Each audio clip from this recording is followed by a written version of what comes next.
It's the morning of June 6, 2019, and Nikki Kuhnhausen has failed to answer a scheduled phone call with her mother, Lisa Woods. This has never happened before, as Nikki always picked up her mother's calls. Further worry arises when messages sent via Facebook Messenger go unanswered. What happened to Nikki Kuhnhausen? Why would she suddenly avoid all her mother's calls and texts? This is Nikki Kuhnhausen, a 17-year-old transgender woman. She meets a man the previous night, and they exchange their Snapchat IDs. Nikki borrows her friend's phone, and both her and the man start chatting with each other on Snapchat. The next whole morning, they decide to meet up at 5 a.m., and that's the last time anyone has seen Nikki. The man you see in the interrogation room is none other than Bagnadov. Why is he here? He is the man with whom Nikki was last seen with. Before the interrogation starts, you can clearly see the tense atmosphere surrounding the room.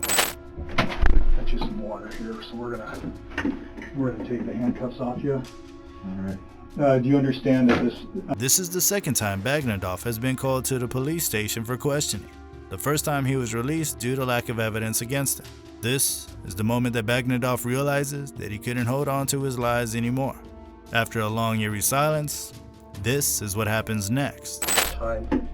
I don't know if you recall the whole conversation, but you said that you met her earlier in the evening, met her downtown. Now let's talk about the victim, Nikki Kuhnhausen. From a tender age, Nikki was born as Nico, fearlessly embraced her true self, much to the admiration and unwavering support of her mother, Lisa Woods.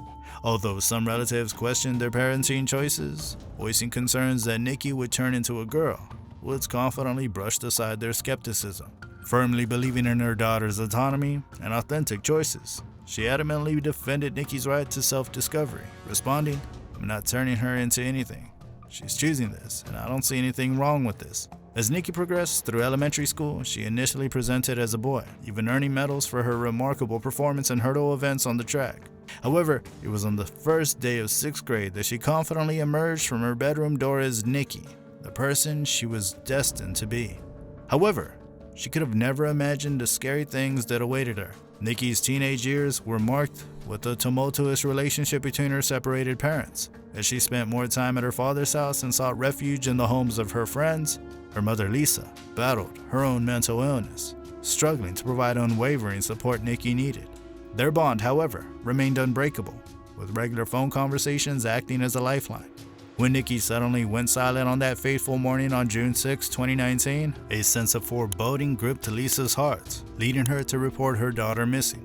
As days turned into months, the community rallied around Lisa Woods, forming search parties and spreading awareness about Nikki's disappearance. Desperate pleas for information echoed through social media and local news outlets.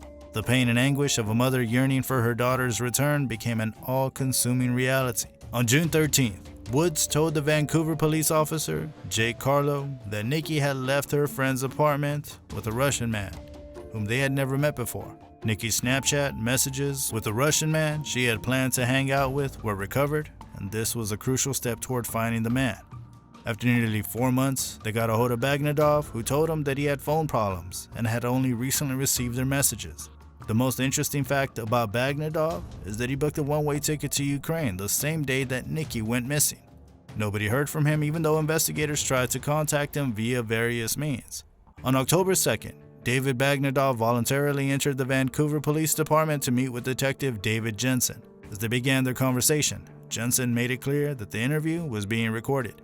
In the recorded interview, Bagnadov says that he saw Nikki walking alone on the footpath where he approached her and somehow got her Snapchat ID. After her initial interaction, Bagnadov and Nikki went separate ways. However, a few hours later, Nikki reached out to him, sharing the address of the place where she was staying with her friends. Bagnadov decided to drive over and pick her up, claiming that she had mentioned her missing phone and sought his help in locating it. In the early hours of the morning, Bagnadov and Nikki found themselves alone in his car.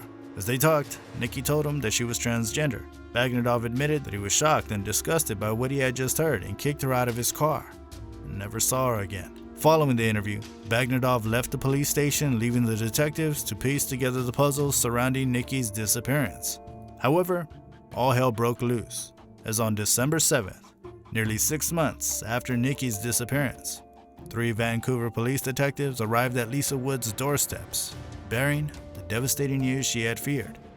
A group of hikers had found a human skull and other body remains near Larch Mountain at the bottom of a steep hill. Clothes, shoes, and jewelry along with a USB cable were found nearby with strands of hair entangled in the knots of the cable. The police suspected that the cable was the weapon used to kill the person.